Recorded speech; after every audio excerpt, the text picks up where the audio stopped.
नमस्ते। दि आइडीको पडकास्टमा म आज एउटा अर्को एक्सप्लेनर लिएर उपस्थित भएको छु। सोसल मिडियाको माहौल हेर्दा यस्तो लाग्छ राष्ट्रिय स्वतन्त्र पार्टीका नेता बालेन्द्र शाह नेपालको प्रधानमन्त्री बनिसक्नुभयो अथवा बन्ने 100% निश्चित हो। तर सोसल मिडियाले प्रधानमन्त्री बनाउने फागुन 21 गतेसम्म मात्रै हो। फागुन 21 गते साँझ 5 बजे मतदान बन्द भएपछि बालेन्द्र शाह प्रधानमन्त्री बन्ने कि नबन्ने भन्ने कुरा संसदीय अङ्कगणितको विषय बन्छ। यो अङ्कगणितले बालेनलाई प्रधानमन्त्री बनाउने सम्भावना कस्तो छ? ती आइडीके पडकास्टमा म आज यही विषयमा एक्सप्लेनर लिएर उपस्थित भएको छु। यो एक्सप्लेनरमा मैले चुनावपछि विकसित हुन सक्ने विभिन्न संसदीय अङ्कगणितका परिदृश्य र सम्भावित समीकरणहरूबारे चर्चा गर्न खोजेको छु। आउनु सुरु गरौँ। सबभन्दा पहिला चर्चा गरौँ बालेन प्रधानमन्त्री बन्न सक्ने प्राथमिक योग्यताबारे। त्यो भनेको उहाँ झापा 5बाट निर्वाचित भएर आउनुपर्छ। उम्मेदवारी दर्तादेखि सोसल मिडियाको माहौल हेर्दा यस्तो लाग्छ त्यो क्षेत्रमा उहाँ विजयी भइसक्नुभयो। तर त्यहाँ पनि सोचे जस्तो सहज र सरल छैन, किनकि माहौल देशभरका मतदाता र देश र विदेशमा रहेका समेत शुभेच्छुक र सोसल मिडिया प्रयोगकर्ताहरूले बनाइदिन्छन्। तर मतदान गर्ने भनेको झापा 5कै मतदाताले हो। अब झापा 5का मतदाताले त्यहाँका भेटरान स्थानीय नेता केपी शर्मा ओलीलाई छोडेर बालेन्द्र शाहलाई छान्नुपर्नेछ। प्रतिस्पर्धा दुई पक्ष मात्रै छैन, त्यहाँ नेपाली कम्युनिस्ट पार्टीले नि युवा उम्मेद्वार रञ्जित तामाङलाई उठाएको छ, नेपाली काङ्ग्रेसले पनि स्थानीय महिला नेत्री मन्दरा चिमोरियालाई उठाएको छ र उहाँहरू 4 जना लगायत अन्य उम्मेद्वारहरूले पनि मतदाताहरूलाई आफ्नो पक्षमा पार्न भरमग्दो प्रयास गरि नै रहेका छन्। मानौ यो प्रतिस्पर्धामा बालेन्द्र शाह झापा 5बाट निर्वाचित हुनुभयो। त्यसपछि उहाँ प्रधानमन्त्री बन्नको लागि उहाँ सम्बद्ध दल राष्ट्रिय स्वतन्त्र पार्टीले बहुमत अर्थात् 138 सिट प्राप्त गर्नुपर्छ। अब त्यो ल्याउने सम्भावना छ कि छैन त? राष्ट्रपतिले समग्रमा कति सिट ल्याउला भन्ने बारे अनुमान गर्नको लागि सबभन्दा पहिला उसले समानुपातिक तर्फ कति सिट पाउन सक्छ हिसाब गरौँ।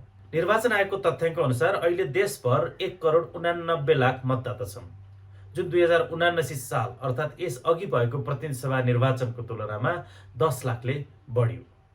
मानव औसतमा 65%ले मतदान गरे। यो पनि 2079 सालको भन्दा 4%ले बढी हो। तर थपिएका नयाँ मतदाता र जेनजी आन्दोलनपछि युवा पुस्तामा राजनीतिप्रति देखिएको उत्साह र रुचिको कारणले गर्दा 4% बढी मतदान हुन्छ भन्ने मैले अपेक्षा गरेको छु। यसरी 65% मतदान भयो भने फेरि त्यहाँबाट अलिकता मतहरू बदर हुन्छ।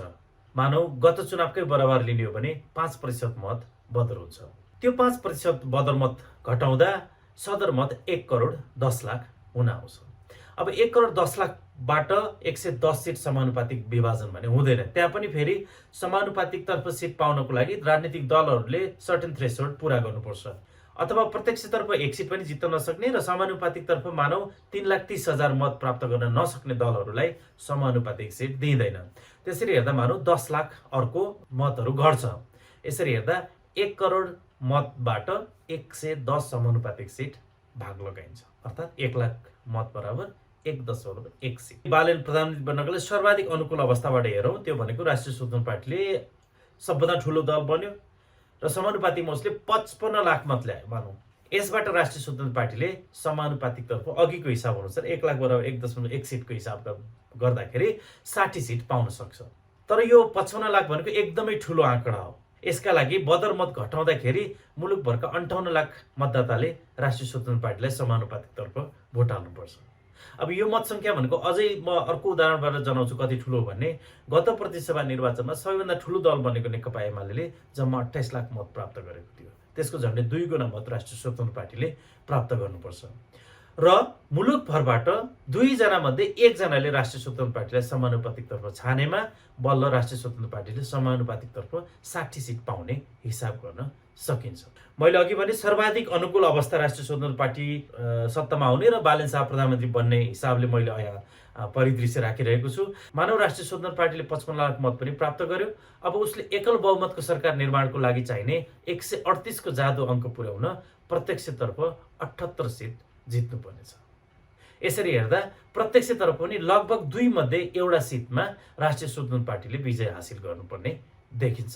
तब मात्रै राष्ट्रिय स्वतन्त्र पार्टीको एकल बहुमतको सरकार बन्ने सम्भावना रहनेछ। अब मानौ यो भएन, केही सिट मात्रै कम भयो भने पनि उसले अर्को पार्टीसित गठबन्धन गर्नुपर्छ। नेपाली काङ्ग्रेस दोस्रो पार्टी भयो भने प्रतिपक्षमै बस्छ वा पहिलो बनेको दल यहाँनिर राष्ट्रिय स्वतन्त्र पार्टीले नसकेमा आफै सरकार बनाउन अग्रसर हुन्छ। संसदीय व्यवस्थामा पहिलो दलले नसके दोस्रो दल अथवा प्रमुख प्रतिपक्षी चाहिँ वेटिङ गभर्मेन्ट भनेर भन्ने नै गरिन्छ। नेपाली कांग्रेस र राष्ट्रिय स्वतन्त्र पार्टी पहिलो र दोस्रो दल बन्यो भने यी दुईटा बीच गठबन्धन हुनुहुन्न भन्ने कुरा चाहिँ सैद्धान्तिक रूपमा पनि सही हो। र भदौ 23 र 24 को पाठ पनि के हो भने पहिलो र दोस्रो ठुलो दल बीच गठबन्धन गरी सरकार बनाउँदा वैकल्पिक सरकारको सम्भावना समाप्त हुन्छ र जेनजी जस्तो आन्दोलन अथवा अर्को राजनीतिक सङ्कट आउँदाखेरि गैर संवैधानिक उपाय खोज्नुपर्छ।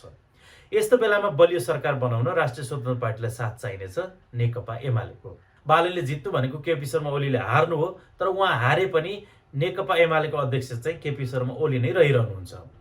अब बालनले आफैले हत्यारा र आतंककारी भनेको व्यक्ति केपी ओलीसँग वार्ता गरेर ओलीको पार्टीलाई सरकारमा ल्याउन सक्नु होला र यदि यी दुई पार्टीलाई मानव सँगै आए, संसदीय व्यवस्थामा असम्भव भन्ने कुरा केही हुँदैन, यदि यी दुई पार्टी सँगै आएर गठबन्धन सरकार बनाए भने पनि त्यस्तो सरकार प्रभावकारी र स्थिर बन्ला।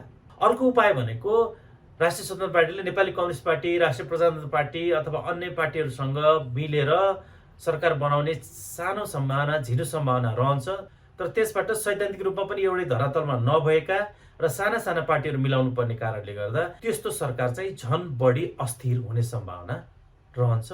मानव राष्ट्रिय स्वतन्त्र पार्टीले 138 सिट ल्याएन, तर पहिलो पार्टी बन्यो भने बालनको नेतृत्वमा 138 सिट पुग्ने गरी अन्य दलहरू गठबन्धनमा आउन नचाहेमा अथवा बालनको नेतृत्वमा राष्ट्रिय स्वतन्त्र पार्टीले अन्य दलहरूलाई आफ्नो गठबन्धनमा ल्याउन नसकेमा दोस्रो ठुलो पार्टी नेपाली कांग्रेसको नेतृत्वमा चाहिँ त्यतिखेर रासोपा रहित सरकार बन्ने अवस्था पनि आउन सक्छ।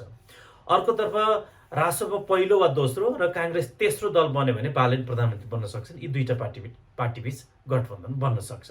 ठ्याक्कै त्यसै गरी कांग्रेस पहिलो वा दोस्रो र रासोपा तेस्रो दल बन्यो भने पनि यी दुई पार्टीबीच गठबन्धन भएर कांग्रेसका सभापति गगन थापा प्रधानमन्त्री बन्ने सम्भावना पनि छ।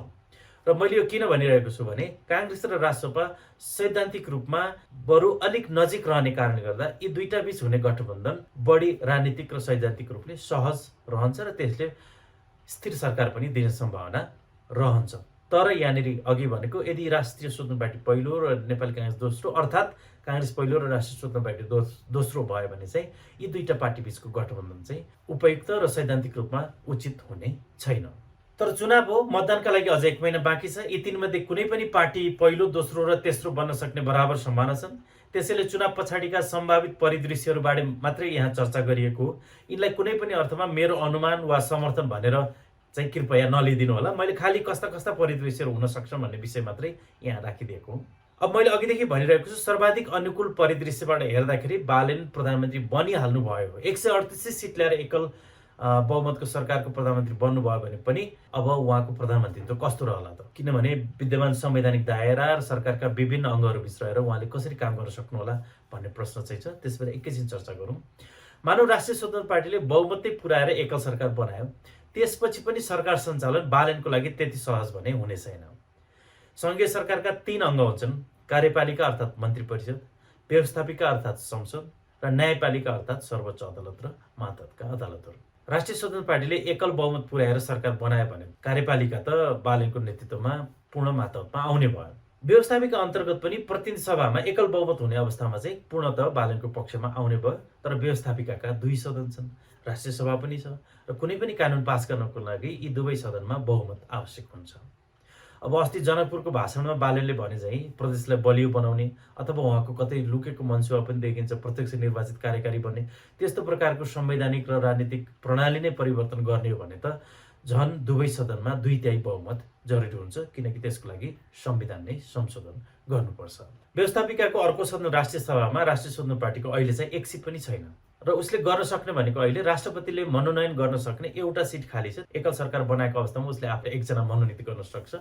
यसरी हेर्दा 59 जना मध्ये 1 जना मात्रै राष्ट्रिय सभामा राष्ट्रिय स्वतन्त्र पार्टीको प्रतिनिधित्व रहनेछ र तत्काल राष्ट्रिय सभामा राष्ट्रिय स्वतन्त्र पार्टीले आफ्नो बहुमत पुर्याउँछ भन्ने सम्भावना पनि कम छ, किनकि राष्ट्रिय सभा निर्वाचनका लागि प्रदेश र स्थानीय तहका प्रतिनिधिले मतदान गर्छन्। हरेक 2 वर्षमा 1/3 सदस्य खाली हुँदै जान्छन्, त्यसमा नयाँ सदस्य क्रमशः निर्वाचित हुँदै जान्छन्। हालै मात्र 1/3 नयाँ सदस्य निर्वाचित भएका छन्।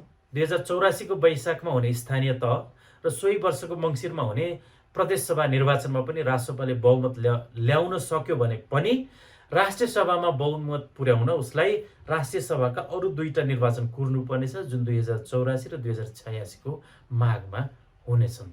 त्यतिखेर पनि राष्ट्रिय सभामा बहुमत पुर्याउन प्रदेश र स्थानीय तहमा एकल बहुमत ल्याएको अवस्थामा मात्रै सम्भव हुन्छ। अर्थात् उसले आफूले चाहे जस्तो कानुन निर्माण गर्न सभा 1 वर्षमा हुने स्थानीय तह निर्वाचन, पौने 2 वर्षपछि हुने प्रदेश सभा निर्वाचनमा देशभरि चाहिँ बहुमत ल्याउनु पर्यो र त्यसपछि राष्ट्रिय सभाका 84 र 86मा हुने 2टा निर्वाचन पछि मात्रै बल्ल उसले राष्ट्रिय सभामा आफ्नो बहुमत पुर्याउन सक्छ। र त्यतिन्जेल अहिले बालेन प्रधानमन्त्री बनिसक्नुभयो भने पनि पूर्ण कार्यकाल बिताउँदा पनि आफ्नो अवधि सिद्धिएर अर्को निर्वाचनको लागि तयारी गर्नुपर्ने अवस्था हुन्छ। अब बालेनको नेतृत्वमा बन्ने त्यस्तो सरकारको लागि बाधा सङ्घमा मात्रै छैन। नेपालमा 3 तहका सरकार छन्। जनतासित प्रत्यक्ष जोडिने सेवा त स्थानीय तहले दिन्छन्। अन्तरपालिका विकास कार्यहरू र प्रदेशको अधिकार क्षेत्रभित्रका ऐन कानुनहरू समेत प्रदेशले तर्जुमा गर्छन्। सङ्घले अन्तरप्रदेश विकास योजना, रक्षा, परराष्ट्र लगायतका काम गर्छ। यस्तोमा जनताले महसुस गर्न सक्ने गरी र अपेक्षा गरे जसरी सेवा प्रवाह गर्न बालेन सरकारले कसरी सक्ला? असम्भव चाहिँ होइन। उदार, लोकतान्त्रिक, संवेदनकारी र कानुनलाई सम्मान गर्ने नेतृत्वले अर्कै दलको सरकार भए पनि यिनै कानुनी दायरा बीचहरूबाटै मिलेरै काम गर्न सक्छन्।